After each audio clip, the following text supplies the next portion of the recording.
Hello everyone, आप सभी का स्वागत है स्टडी अलर्ट पे। सीईटी के सभी प्यारे विद्यार्थियों को नमस्कार। तो आज हम आपके बीच में सीईटी की इंपॉर्टेंट क्लास लेकर आ चुके हैं। आप सभी को पता है कि हम आपको स्टडी अलर्ट पे सीईटी की इंपॉर्टेंट क्लास और मॉडल पेपर डेली प्रोवाइड करवाते हैं। तो एक बार फिर से हम आपके बीच में क्लास लेकर आए हैं और इस क्लास में आपके 50 इंपॉर्टेंट क्वेश्चन है जो सीधे सीधे आपके एग्जाम में आ सकते हैं। ठीक है, तो आपको एक भी क्वेश्चन को स्किप नहीं करना है। अगर आप चैनल पर पहली बार विजिट करो तो चैनल स्टडी अलर्ट को सब्सक्राइब कर देना और नोटिफिकेशन बेल को ऑन कर देना, क्योंकि आपको पता है कि आपकी एग्जाम काफी नजदीक आ चुकी है। आपकी एग्जाम 4-5 फरवरी और 11 फरवरी को आपकी एग्जाम होने वाली है। तो हम आपके लिए डेली मॉडल पेपर और क्लास प्रोवाइड करवाने के साथ साथ हम आपको डेली जो आपके सभी सब्जेक्ट हैं उनकी भी क्लास आपको प्रोवाइड करवाएंगे। जैसे आपकी रीजनिंग की हो गई, मैथ्स की हो गई, इंग्लिश की हो गई, हिंदी की हो गई, करंट अफेयर की हो गई और आपकी साइंस की हो गई, कंप्यूटर की हो गई, इंडिया जीके की हो गई, राजस्थान जीके की हो गई, यानी सभी सब्जेक्ट की आपको क्लास भी प्रोवाइड करवाएंगे।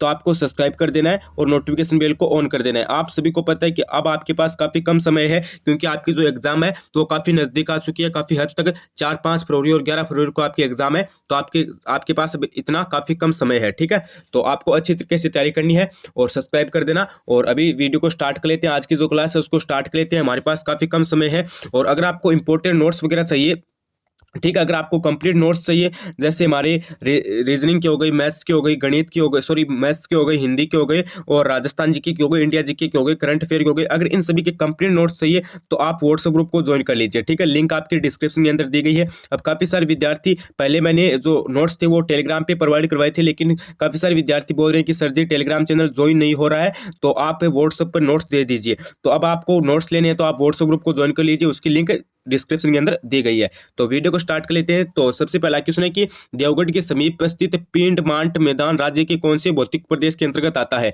सबसे पहला क्वेश्चन आपकी स्क्रीन के सामने है कि देवगढ़ के समीप स्थित पिंडमांट मैदान राज्य के कौन से भौतिक प्रदेश के अंतर्गत आता है। तो एक तो है अरावली पर्वतीय प्रदेश, एक पूर्वी मैदानी प्रदेश, एक माही घाटी का मैदान, एक दक्षिणी पूर्वी पठारी प्रदेश। तो इसमें आपका हो जाएगा ऑप्शन नंबर ए, यानी अरावली पर्वतीय प्रदेश। ठीक है, कौन से के अंतर्गत आता है? अरावली पर्वतीय प्रदेश के अंतर्गत आता है। अगला देखिए, अगला आपका क्वेश्चन है कि जरगा पर्वत चोटी किस जिले में स्थित है। तो जरगा पर्वत चोटी आपकी हो जाएगी उदयपुर के अंदर। ठीक है, जरगा पर्वत चोटी किस जिले में है? उदयपुर के अंदर है। अगला देखिए, अगला है कि चंबल बेसिन में उबड़ खाबड़ भूमि को स्थानीय भाषा में क्या कहा जाता है। मेरी बात ध्यान से सुने ना, अंत में आपको कमेंट करके भी बताना है कि आपकी कितनी क्वेश्चन सही हुई। ठीक है, तो आपको क्वेश्चन को एक को भी आपको बिल्कुल से भी स्किप नहीं करना है। ठीक है, तो चंबल बेसिन में उबड़ खाबड़ भूमि होती है, उसको स्थानीय भाषा में क्या कहा जाता है? डांग, खादर, खरड़ा, बरखान। तो इसमें आपका हो जाएगा डांग। ठीक है, जो आपकी जो उबड़ खाबड़ भूमि होती है, ठीक है, उसको स्थानीय भाषा में डांग कहा जाता है। ठीक है, उसके बाद अगला क्वेश्चन देखिए, गंभीरी, गुजरी व बागन किसकी सहायक नदियां हैं। तो ये सभी आपको पता है किसकी सहायक नदियां हैं? ये सभी आपकी बेड़च की सहायक नदियां हैं। ठीक है, और बेड़च आपको पता है कहाँ पे? अरे गुरुजी, उदयपुर के अंदर है। ठीक है, उदयपुर के अंदर। और ये जो आपकी बेड़च है ये कौन से सभ्यता के किनारे विकसित है? तो ये आपकी आहड़ के किनारे है। ठीक है, आहड़ के किनारे विकसित है और आहड़ आपको पता है उदयपुर के अंदर है। तो ये नदी है, ये भी आपकी उदयपुर के अंदर है। ठीक है, तो मैं आपको ऐसा नहीं होगा कि क्वेश्चन बताया और आंसर दिया और चला जाऊंगा, वो बात नहीं होगा। मैं एकदम आपको विस्तार से समझाने की कोशिश करूंगा ताकि आपको भी आगे फायदा हो एग्जाम के अंदर। ठीक है, उसके बाद अगला क्वेश्चन देखिए कि इंदिरा गांधी नहर का उद्गम स्थान है। अगला भी आपका इंपॉर्टेंट क्वेश्चन है। ठीक है, स्टार लगाने वाला क्वेश्चन, अगर आप स्टार लगाना चाहो तो लगा लेना कि इंदिरा गांधी नहर का उद्गम स्थान है हिमाचल है, अरावली है, भाखड़ा नांगल है या फिर हरिके बैराज है। तो इसमें आपका हो जाएगा ऑप्शन नंबर कौन सा?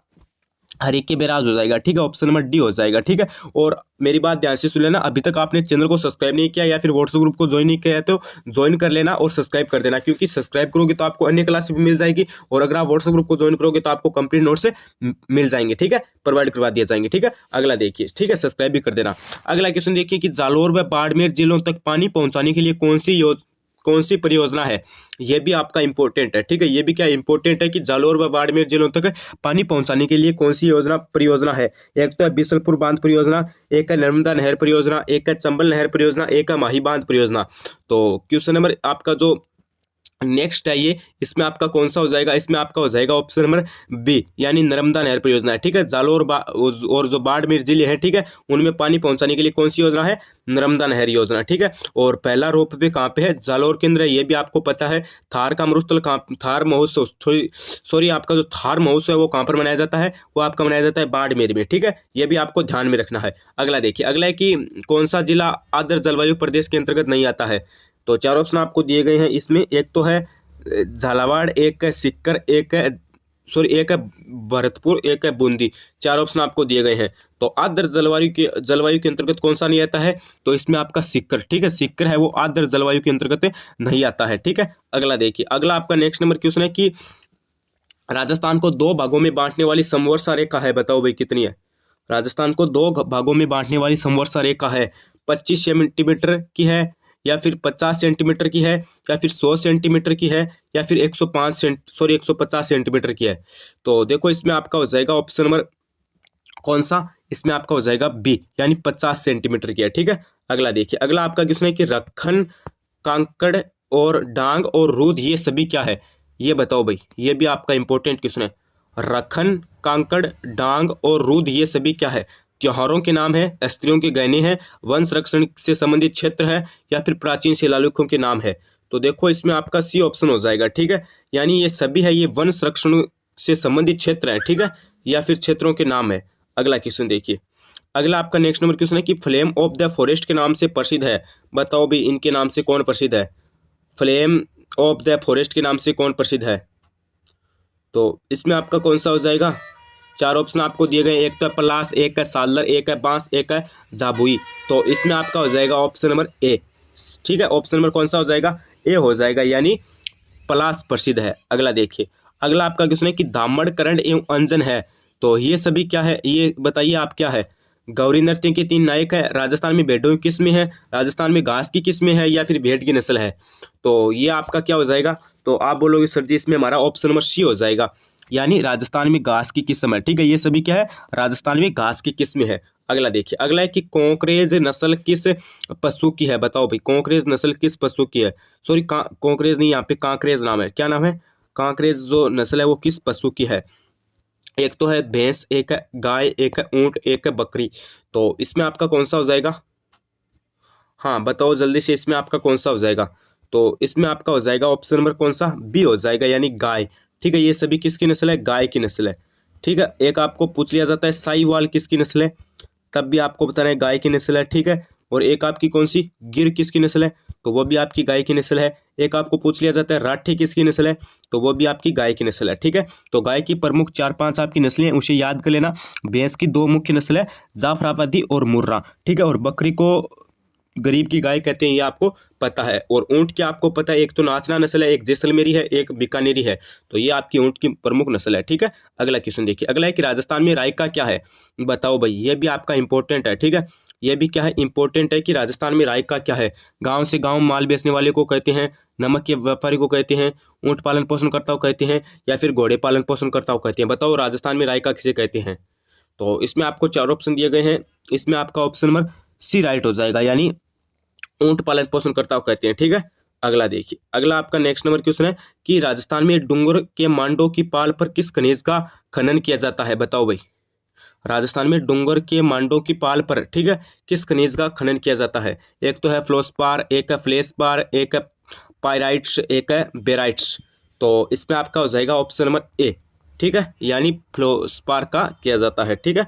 अगला क्वेश्चन देखिए, अगला आपका नेक्स्ट नंबर क्वेश्चन आ गया है कि कृष्णा पुनिया किस खेल से संबंधित है, बताओ भाई कृष्णा पुनिया किस खेल से संबंधित है। एक तो है थ्रो से है, एक है लॉन्ग जंप से है, एक है ऊंची कूद से है, एक है शॉर्ट पुट से है। 4 ऑप्शन आपको दिए गए हैं। तो देखो इसमें आपका हो जाएगा ऑप्शन नंबर ए, यानी थ्रो से है, ठीक है। और कृष्णा पुनिया कौन सी जिले से है, तो चूरू जिले से है, ठीक है, चूरू जिले से है। और वर्तमान में ये विधायक है, कहाँ की है, राजगढ़ चूरू की विधायक है, ठीक है, चूरू की तहसील राजगढ़ की, एक सेकेंड, चूरू की तहसील राजगढ़ की विधायक है कृष्णा पुनिया वर्तमान में, ठीक है। और ये थ्रो खेल से संबंधित थी। अगला देखिए, अगला है कि सरदार पटेल पुलिस यूनिवर्सिटी राजस्थान के किस शहर में स्थापित की जा रही है, बताओ भाई। जो सरदार पटेल यूनिवर्सिटी है वो राजस्थान के किस शहर में स्थापित की जा रही है। एक तो है उदयपुर, एक है जोधपुर, एक है कोटा, एक है जयपुर। तो 4 ऑप्शन आपको दिए गए हैं, और इसमें आपका हो जाएगा ऑप्शन नंबर बी, यानी जोधपुर, ठीक है। जो सरदार पटेल पुलिस यूनिवर्सिटी है वो राजस्थान के जोधपुर शहर में स्थापित की जा रही है। और वर्तमान में जो 3 नई जो तहसील खोलने का जो प्रस्ताव है वो जोधपुर जिले में ही जो प्रस्ताव है वो पारित किया गया है। ठीक है, यानी जोधपुर जिले में नई तहसीलें भी खोली जाएगी, ये भी आपको पता है। और जोधपुर जिला है उसमें काजरी भी स्थित है। ठीक है, आपको पूछ लिया जाता है कि काजरी कहाँ पे है। ठीक है, आपको पूछ लिया जाता है कि काजरी कहाँ पे स्थित है, तब आपको बताना है जोधपुर के अंदर काजरी स्थित है। ठीक है, ये भी आपको पूछ लिया जाता है। और जयपुर आपको पता है जनसंख्या की दृष्टि से सबसे बड़ा संभाग है, और जोधपुर आपको पता है क्षेत्रफल की दृष्टि से सबसे बड़ा संभाग है। ठीक है, ये भी थोड़ी बहुत याद जो चीजें हैं वो आपको ध्यान में रखनी है। ठीक है, अगला क्वेश्चन देखिए। अगला है कि सूचना टेक्नोलॉजी पार्क स्थित है, बताओ भाई, ये भी आपका इंपॉर्टेंट है। ठीक है, क्या है ये गुरुजी आपका इंपॉर्टेंट है, स्टार लगाना चाहो तो अभी के अभी लगा लेना, एग्जाम में आ सकता है कि सूचना टेक्नोलॉजी पार्क स्थित है नीमराना अलवर में है। एक आपको पता है मुंशी महारानी की जो छतरी है ना वो अलवर में है, ध्यान में रख लेना। ठीक है, मुंशी महारानी की छतरी अलवर में है, ध्यान में रख लेना अभी के अभी। और जो आपका सूचना टेक्नोलॉजी पार्क है वो कहाँ पर स्थित है, बताओ भाई। मैंने आपको बीच में एक अलग क्वेश्चन बता दिया था। तो चार ऑप्शन आपको दिए गए, नीमराना अलवर, कनकपुरा जयपुर, सीतापुरा जयपुर और चौंपकी अलवर। तो देखो इसमें आपका कौन सा हो जाएगा, तो आप बोलोगे सर जी हमें तो कौन सा लग रहा है, सी लग रहा है, यानी सीतापुरा जयपुर के अंदर है। ठीक है, सूचना टेक्नोलॉजी जो पार्क है वो कहाँ पर है, सी ऑप्शन आपका राइट हो जाएगा, यानी सीतापुरा जयपुर के अंदर है। ठीक है, अगला क्वेश्चन देखिए। अगला आपका नेक्स्ट नंबर क्वेश्चन है कि दी मेवाड़ शुगर मिल लिमिटेड किस जिले में स्थित है, बताओ भाई। दी मेवाड़ शुगर मिल लिमिटेड किस जिले में स्थित है, उदयपुर के अंदर है, श्री गंगानगर के अंदर है, चित्तौड़गढ़ के अंदर है, या फिर कोटा के अंदर है। हाँ जल्दी से बताओ आप कमेंट करके। तो देखो इसमें आपका कौन सा हो जाएगा, तो इसमें आपका हो जाएगा ऑप्शन नंबर सी, यानी चित्तौड़गढ़ के अंदर है। ठीक है, कहाँ पे है, चित्तौड़गढ़ के अंदर। अगला देखिए, अगला आपका देखो इंपॉर्टेंट है। ठीक है, अगला आपका जो क्वेश्चन है ना वो वेरी वेरी इंपॉर्टेंट क्वेश्चन है कि निजी क्षेत्र में पहली पवन ऊर्जा कलानी इंडस्ट्रीज लिमिटेड के नाम से राजस्थान में कहाँ स्थापित की जा रही है। देखो क्वेश्चन को पहले ध्यान से पढ़ लेना। ठीक है, कि निजी क्षेत्र में पहली पवन ऊर्जा परियोजना कलानी इंडस्ट्रीज लिमिटेड के नाम से राजस्थान में कहाँ पर स्थापित की जा रही है, बताओ भाई। चार ऑप्शन आपको दिए गए, एक तो जैसलमेर के बड़ा बाग में, एक है जयपुर में, एक आपका दिया गया है जैसलमेर के ओशियाना में, एक आपका दिया गया है भीलवाड़ा में।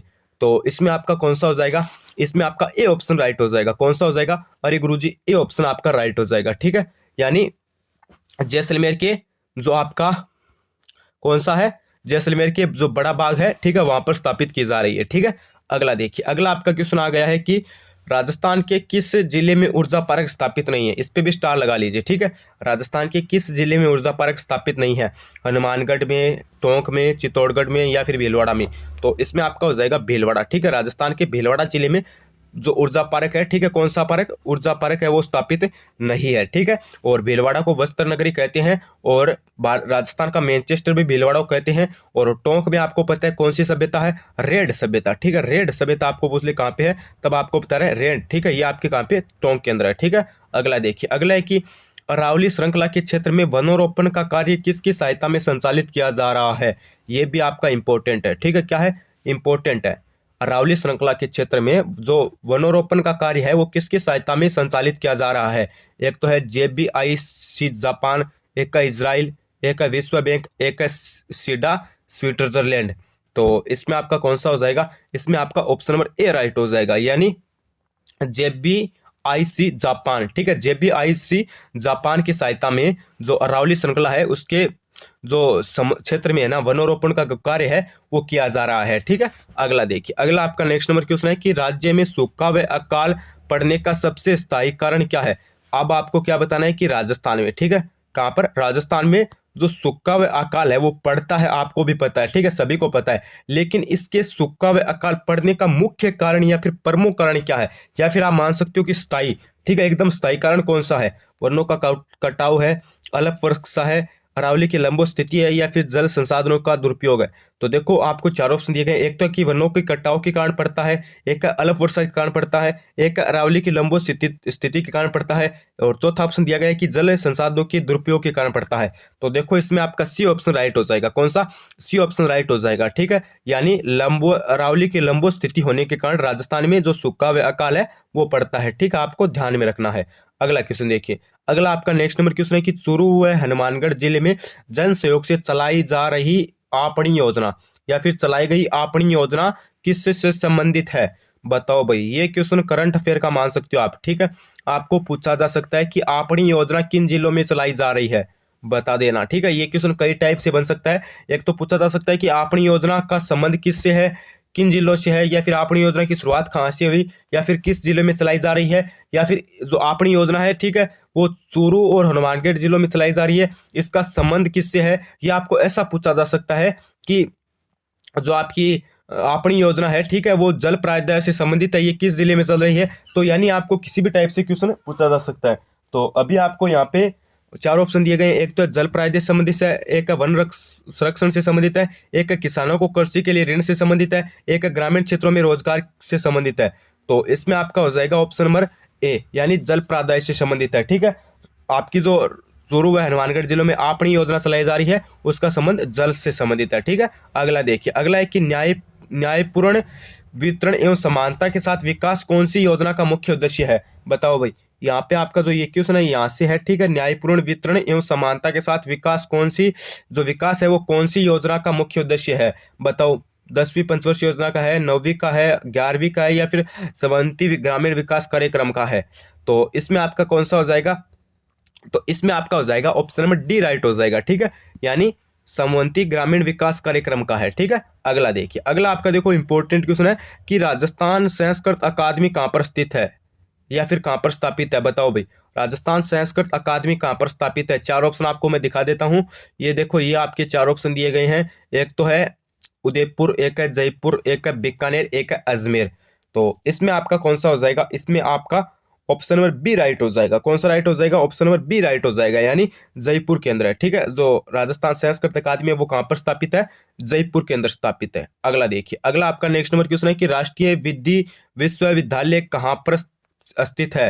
बताओ भाई, राष्ट्रीय विधि विश्वविद्यालय कहाँ पर स्थित है। जयपुर के अंदर है, उदयपुर के अंदर है, जोधपुर के अंदर है, या फिर अजमेर के अंदर है।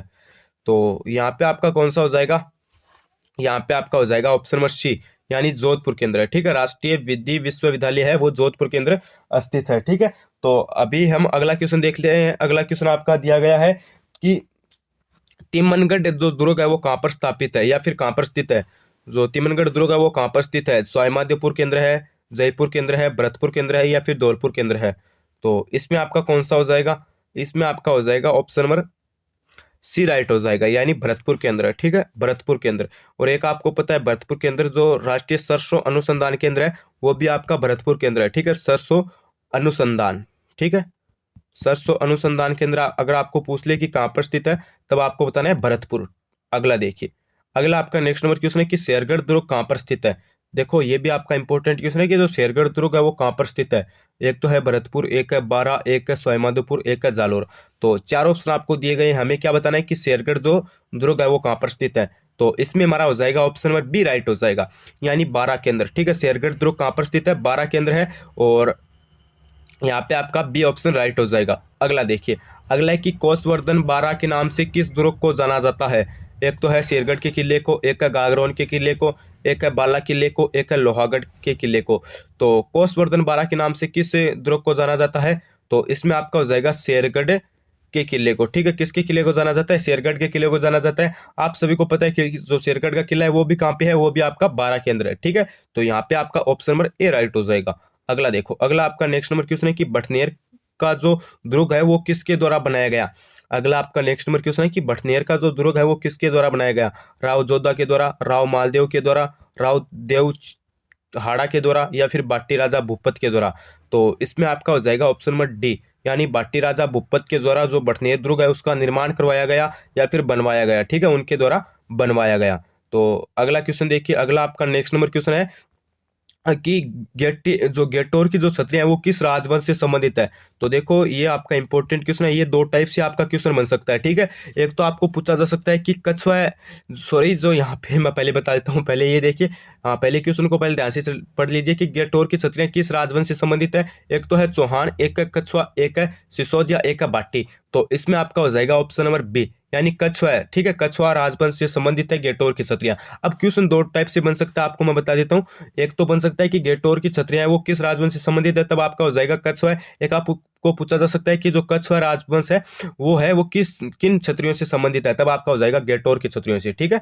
तो यहाँ पे आपका ऑप्शन नंबर बी राइट हो जाएगा, ठीक है। गेटोर की क्षत्रिय नाम दिखते ही आपको क्या कर देना है, कछुआ राजवंश कर देना है। अगला देखिए, अगला आपका नेक्स्ट नंबर क्वेश्चन है कि प्राचीन समय में धुलकोट व ताम्रवती नगरी के नाम से प्रसिद्ध था। बताओ भाई, प्राचीन समय में धुम जो है, ठीक है, वो धुलकोट व और वो ताम्रवती है, ठीक है, उनके नाम से प्रसिद्ध कौन था। एक तो है किलोड़त, एक है गणेश्वर, एक है आयड़, एक है जोधपुरा। तो इसमें आपका हो जाएगा ऑप्शन नंबर कौन सा, इसमें आपका हो जाएगा सी यानी आयड़, ठीक है।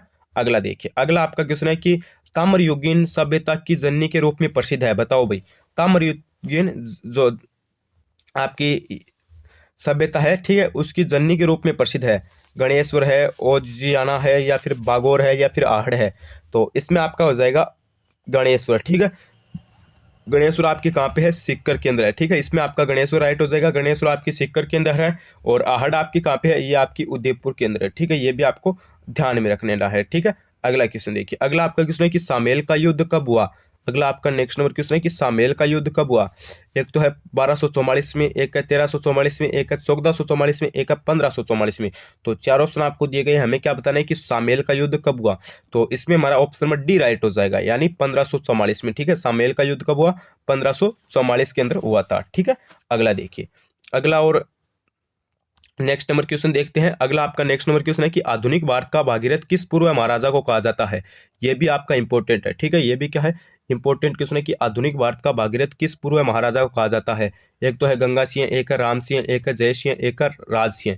तो इसमें आपका कौन सा हो जाएगा, इसमें आपका ऑप्शन नंबर ए हो जाएगा, यानी गंगा सिंह, ठीक है। ठीक है, गंगा सिंह को क्या कहा जाता है, आधुनिक भारत का, ठीक है, भागीरथ, ठीक है। आधुनिक भारत का भागीरथ गंगा सिंह महाराजा को कहा जाता है, ठीक है। ऑप्शन नंबर ए आपका राइट हो जाएगा, ठीक है।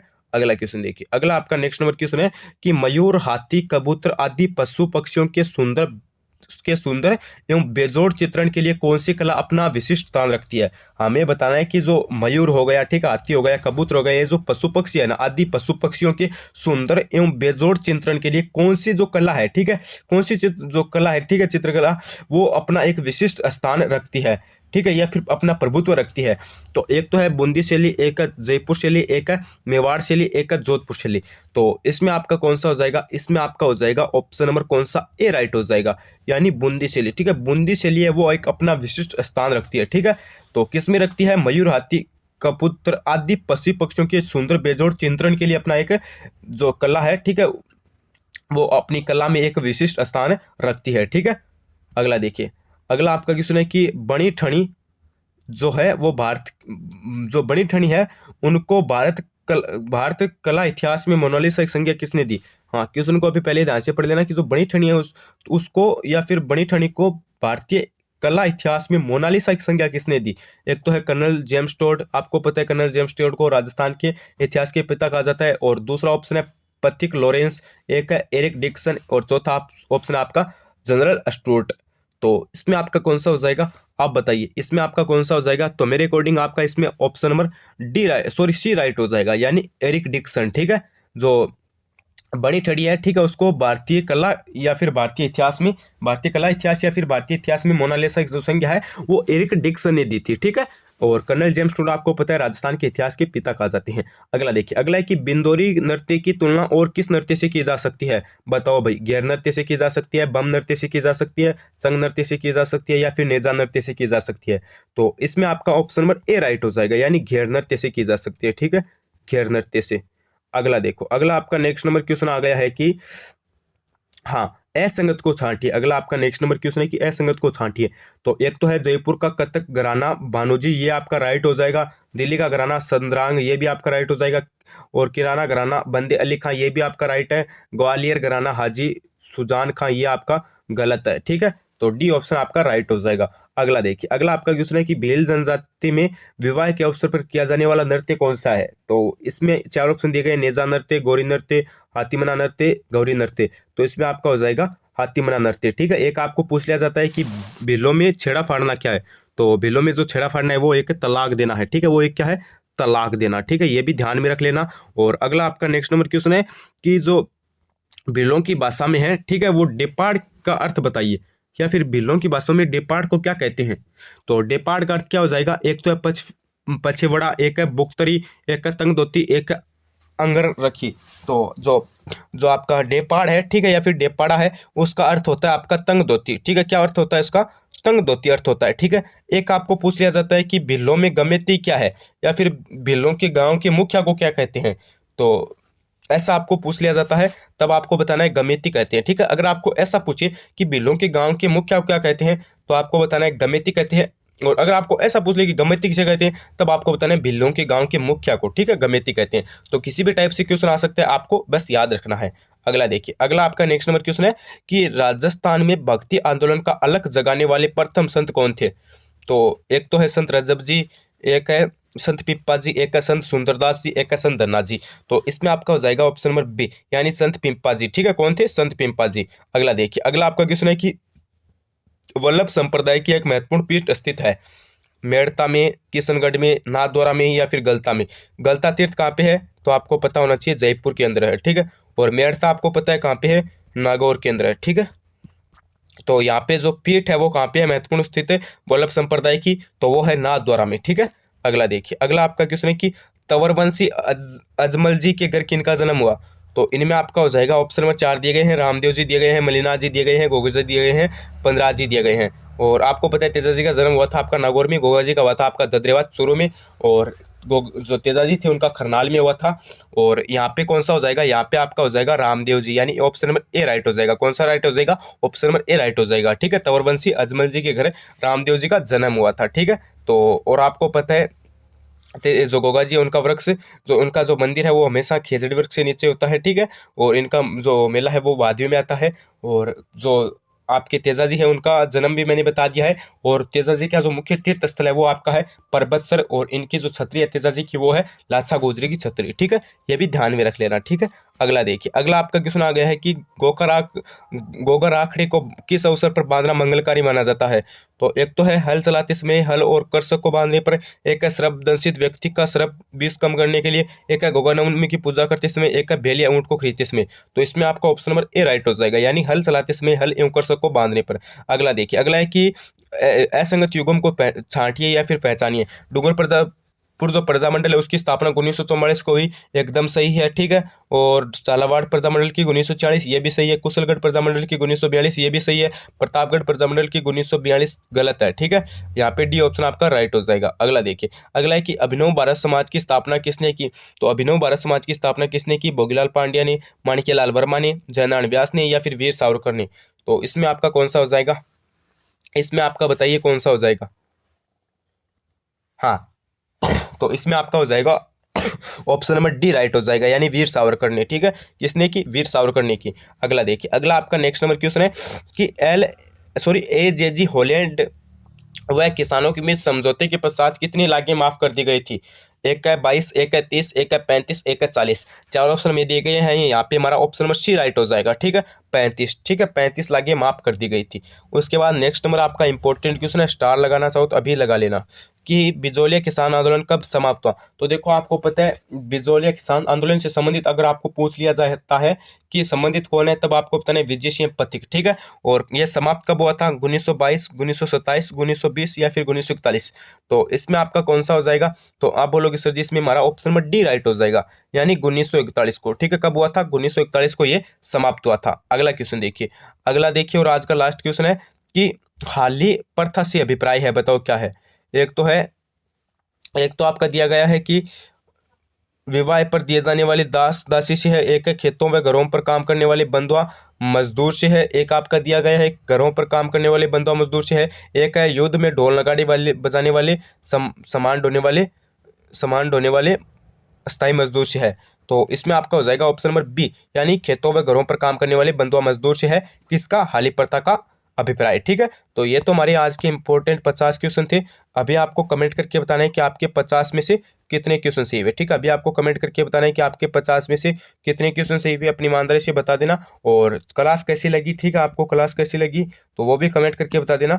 और चैनल पर पहली बार विजिट करो तो चैनल को सब्सक्राइब कर देना और नोटिफिकेशन बेल को ऑन कर देना, जिससे क्या होगा कि हमारी नेक्स्ट क्लास आएगी तो आपको सबसे पहले पता चल जाएगा। और हम आपको सीईटी के एग्जाम से पहले, आपको पता है एग्जाम काफी नजदीक आ चुके हैं, 4-5 फरवरी और 11 फरवरी को आपकी एग्जाम है, तो एग्जाम से पहले आपको model paper, important question, important class daily provide करवाएंगे। तो मेरा सभी से निवेदन है कि सब्सक्राइब कर देना। और अब अगर आपको नोट्स वगैरह चाहिए तो आप है ना टेलीग्राम चैनल को, तो आपको मैंने बोल दिया था टेलीग्राम चैनल को ज्वाइन कर लेना, लेकिन आपसे टेलीग्राम चैनल ज्वाइन नहीं हो रहा है, कुछ आपकी प्रॉब्लम आ रही है, तो आप व्हाट्सएप ग्रुप को ज्वाइन कर लेना। और क्या हो सकता है मैं वहाँ पे आपको करवा दूंगा। ठीक है, इससे ज़्यादा कुछ नहीं होगा, मैं आपको व्हाट्सएप ग्रुप पे नोट्स प्रोवाइड करवा दूंगा, लेकिन आपको ज्वाइन करना होगा। लिंक दोनों की डिस्क्रिप्शन के अंदर दी गई है। पहले आप टेलीग्राम चैनल को ज्वाइन कीजिए। अगर मान लीजिए अभी तो मैं लिंक हटा दूंगा टेलीग्राम चैनल की, मुझे पता है कि आपसे टेलीग्राम चैनल ज्वाइन नहीं हो रहा है, तो आप व्हाट्सएप ग्रुप को ज्वाइन कर लेना, हम वहाँ से आपको ज्वाइन करवा देंगे। या फिर ये आपके लिए बेहतर यही रहेगा कि हम आपको व्हाट्सएप ग्रुप में जो नोट्स है वो प्रोवाइड करवा देंगे, लेकिन आपको ज्वाइन कर लेना है और सब्सक्राइब कर लेना है। तो बने रहिए चैनल के साथ, like share subscribe study alert. धन्यवाद, थैंक यू, बने रहिए चैनल के साथ।